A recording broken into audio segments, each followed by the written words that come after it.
Marijampolės vedėjai buvo parašytas 4. skundas.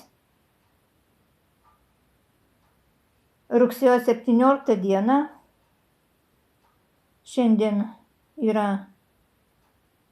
spalio 9 diena, mano skundas nebuvo išnagrinėtas ir į skundą neatsakė.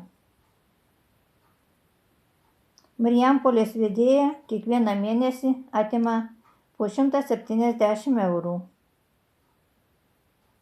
Šį mėnesį, spalio mėnesį, bus 6 mėnesiai, kai atima po 170 eurų. Tai bus atėmus 1000 eurų per 6 mėnesius. Dabar priminsiu, kaip aš netinku 170 eurų. Pirmiausia, tai, kad suklastoja sveikatos dokumentus, suklastotais dokumentais disponuoja, daro nusikalstamą veiką, padaro sveiką, 55 procentų darbingą. O kai padaro 55 procentų darbingą, netekto darbingumo pensija skaičiuojama, naudojant daugiklį 0,500. Parodysiu, priminsiu. Bazinės pensijos dydis šiais metais yra 246,21, kai turi minimalų arba būtinai stažą. Ir šis bazinis pensijos dydis yra padauginamas iš daugiklio 0,500, kuris viską dalina pusiau. Ir gaunasi 123,11. Toliau. Apskaitos vieneto vertė 5,70 šiais metais, apskaitos vienetų pas mane 16,50 ir daugiklis naudojamas 0,500. Taigi 5,70 padauginus iš 16,50 ir padauginus iš 0,500, kuris dalina pusiau viską, ir gaunasi 47,03. Ir sudėjus 123,11 ir 47,03 ir gaunasi 170. O dabar pasakysiu, jeigu būtų nustatytas teisingas darbingumas mano 40 arba 30 procentų. Taigi vietoj 0,500 daugiklio būtų 1,3. Ir mano netekto darbingumo pensija būtų 3,40.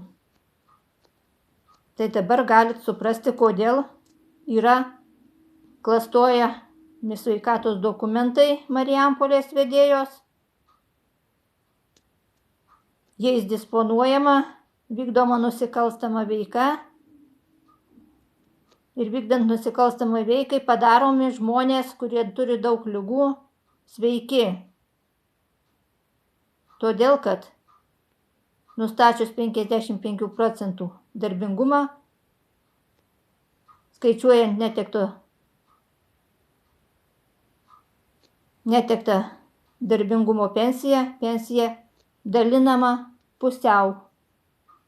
Taigi, taip yra taupoma neįgaliųjų sąskaita. Labai žiauru. Taip.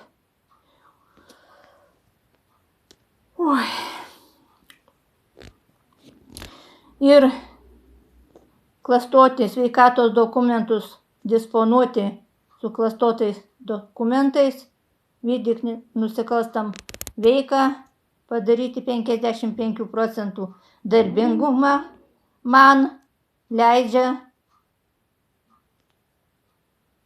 ministrė Monika Navickienė. Jai buvo parašyti 4 skundai ir buvo prašoma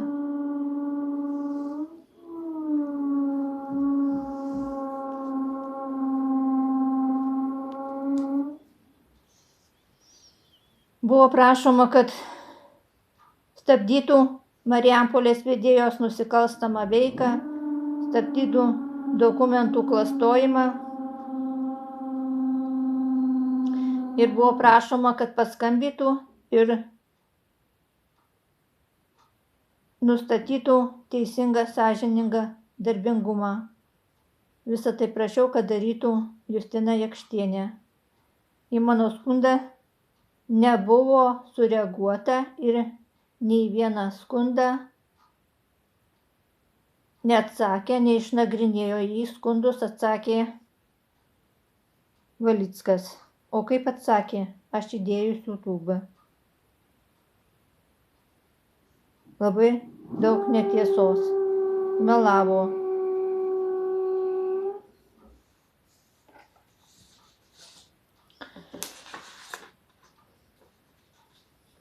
Taigi manau, kad tarnyba išvaduos, išlaisvins iš Marijampolės vedėjos žiauraus kankinimo, vadų marinimo, klastojant sveikatos dokumentus ir suklastotais dokumentais disponuojant, vykdant nusikalstamą veiką, atimant po pusę netekto darbingumo pensijos nustatytiems 55 procentų darbingumą, bus sugrąžinti netekti pinigai.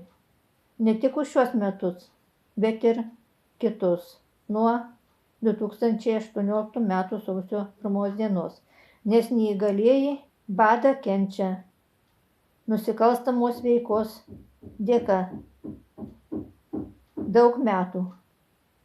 Lietuvoje turi būti teisybė, kad nereikėtų kreiptis į Europos žmogaus teisių teismą, kad tokie dalykai vyksta Lietuvoje, Marijampolėje, kad tūkstančiai žmonių kenčia badą.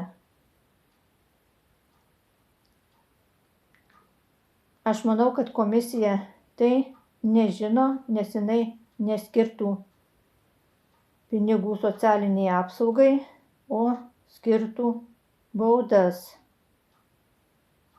Dabar pasakius baudas, tai aš dabar galvoju, kai žmogus pavagia už 150 daugiau eurų, jam skiriama baudžiamoji atsakomybė ar byla, aš nežinau net iš tikrųjų. Tai kiek Marijampolės vedėjai reikėtų skirti baudžiamųjų bylų? Labai daug tūkstančių.